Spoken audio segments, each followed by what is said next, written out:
My brother won the lottery.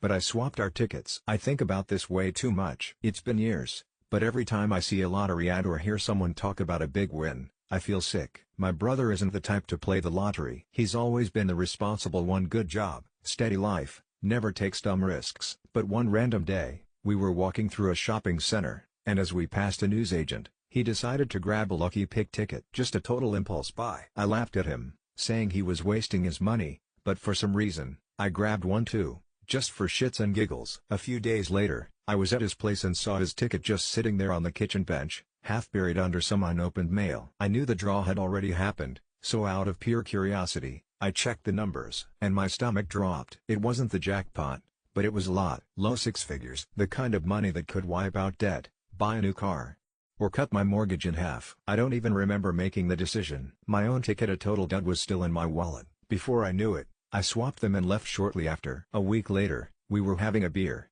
and he casually mentioned that he'd forgotten to check his ticket. I shrugged and said, "Yeah, you probably didn't win anyway." He laughed, agreed, and said he'd probably thrown it out already. I wanted to throw up. Cashing it was easy. The whole sum went into my mortgage and helped me pay it off at least a decade earlier. No one knew. He's doing pretty well for himself. Good job. Nice place. No real financial worries. That helps ease the guilt a little. Makes it easier to convince myself it wouldn't have changed much for him anyway. This afternoon, at a charity raffle we entered for a good cause but didn't win anything, he casually complained about how he never wins anything, and I immediately felt a tight knot in my chest. I laughed along, acted like it was nothing, but in the back of my mind, I wondered how different things could have been if I hadn't swapped our tickets.